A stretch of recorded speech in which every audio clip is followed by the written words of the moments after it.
Hey guys, welcome back to my YouTube channel Knowledge is Power. Today I'm here with another very important topic. Every woman during the adolescent period used to suffer from this problem either due to faulty food habits, junk foods, less consuming of water, lack of physical exercise and obesity. I'll be discussing all the risk factors one by one in the lecture. So today's topic is polycystic ovarian syndrome, or we can say PCOD, polycystic ovarian disease. First and foremost, let us know the definition. Actually, the polycystic ovarian syndrome it is very common and it is a clinical disorder that affects approximately 5 to 10% of the women in the reproductive age group. Today, in this lecture, I will also be discussing about the preventive measure you should take if you are suffering from PCOD. Have a look on this picture. Whenever you will find a fat young girl gaining her weight rapidly, you shouldn't criticize them because she might be in a need of medical help. Why I'm saying this? Because a girl or a woman suffering from PCOS, that is polycystic ovarian syndrome, or you can say PCOD, polycystic ovarian disease, can have all these symptoms. She may have acne, irregular menstrual periods, extra growth of the facial hair. If she is married, she may face difficulty while conceiving. Okay, so let us discuss this topic. I will be covering the following headings in today's lecture: the definition of PCOS, incidence, causes, pathophysiology, all the symptoms of PCOS, long term risks associated with PCOS, treatment, and at last I will conclude the topic. If you have any doubts regarding this topic, you can ask me in the comment section below. I will try my best to elaborate the doubts. Let us know about the definition of PCOS. It was first described by Stein and Leventhal in the year 1935. According to him, there are three main common symptoms of PCOS. These are amenorrhea, it is the absence of menstruation for a certain period of time. Secondly, hirsutism, it is the growth of facial hair. Thirdly, obesity. All these symptoms are associated with Endler's polycystic ovaries. PCOS, it is heterogeneous disorder which is characterized by increased amount of androgen production by the ovaries that it interferes with the reproductive, endocrine and metabolic functions. Let's understand why this happens. Actually, there are three common symptoms already I have mentioned: amenorrhea, obesity and hirsutism.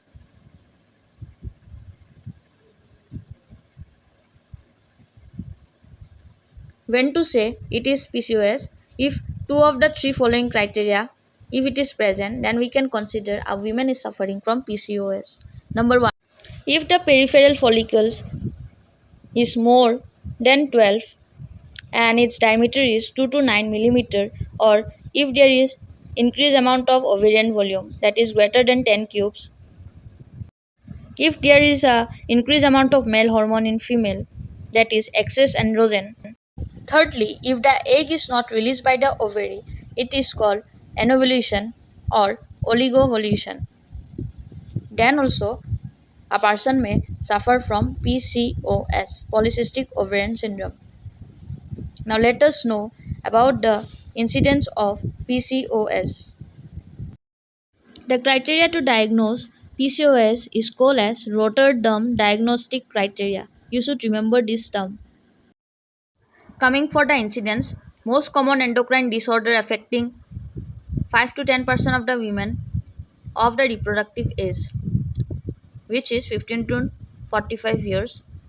The incidence is increasing fast with change in lifestyle and stress. Most frequent cause of infertility in women is PCOS. It is strongly associated with insulin resistance that creates risks for diabetes, cardiovascular disorders, and hypertension. Other causes are idiopathic that are not known yet. The most common is due to the faulty lifestyle, faulty diet habits, and stress. Genetic factors is also responsible. CYP21 gene mutation, then it is genetic And the most important leading cause is obesity, which can lead to insulin resistance and hyperinsulinemia. Coming for the pathophysiology of polycystic ovarian syndrome, in the pituitary, the LH secretion gets increased and FSH secretion decrease. In the ovary, there will be impairment of the development of follicle, which will lead to increased production of androgen. Androgen increasing level will lead to hirsutism, growth of the hair, acne, and alopecia. It will also lead to hyperinsulinemia, that is increased amount of insulin, and it will lead to insulin resistance and obesity. Other symptoms associated with polycystic ovarian syndrome are amenorrhea, oligomenorrhea, irregular uterine bleeding, infertility, and you all know the symptoms of androgen excess will lead to hirsutism, acne, alopecia, or baldness. Other insulin resistance will also lead to the following symptoms like obesity and also acanthosis nigricans. It is the thick pigmented skin over nape of the neck, inner thigh and axilla due to the increased level of insulin resistance. Long term risks are diabetes, heart disease, hypertension, breast cancer, endometrial cancer, infertility. Now, let us summarize the PCOS factors. Genetic history is common, increased level of androgen is also common, growth of hairs, acne will be seen in case of PCOS people, menstrual disturbances. To get rid from this disease, you all need to maintain your good lifestyle. You need to do exercise with the good healthy food habits, and the treatment plan it includes diet, exercise, anti-obesity drugs, cosmetic surgery if required, and for the hirsutism and acne, you all need oral contraceptives and the drugs that are prescribed by the doctor. Other management it includes the symptomology. We need to treat the symptoms. Diet modification with along with the exercise, weight reduction in obese person is also beneficial. First step in treatment, diet and exercise. It includes increased regularity of menstrual cycles, decreased level of androgens, improvement in lipid profile, decreased risk of diabetes, and improve insulin resistance.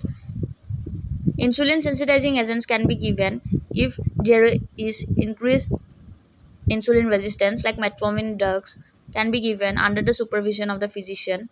First line drug can be given for infertility problems like letrozole under the supervision of gynecologist. Other gonadotropin drugs can be provided. Homemade diet you can follow, like green tea is very beneficial to overcome from obesity.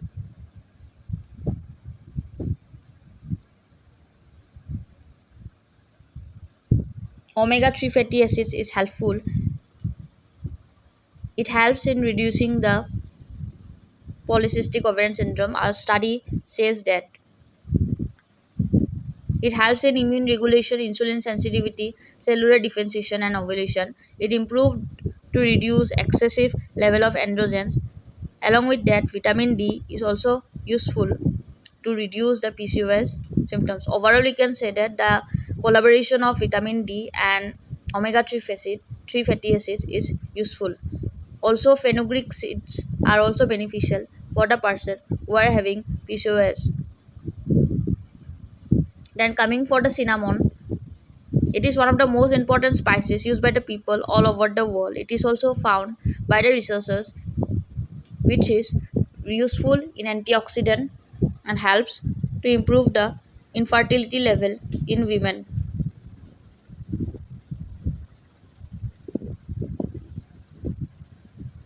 Apart from that, pomegranate juice is also found to be useful. Then flaxseed, then turmeric juice is also useful for the women suffering from PCOS. Coming for the conclusion, with awareness, we can easily fight this disease, which I think already started. Everyone of us are aware about PCOS. We should try to overcome from this disease mainly by following good habits and our lifestyle. Hope you all guys got brief idea regarding the PCOS, its sign and symptoms, the pathophysiology of PCOS, how to get rid from PCOS with the help of adequate diet and following good habits and changing the lifestyle can help the women to get rid from PCOS. So for more such videos, you can comment down in the comment section below any topics you want to discuss along with me. Thank you guys for watching this video. If you have any doubt regarding this topic, you can also comment down in the comment section below.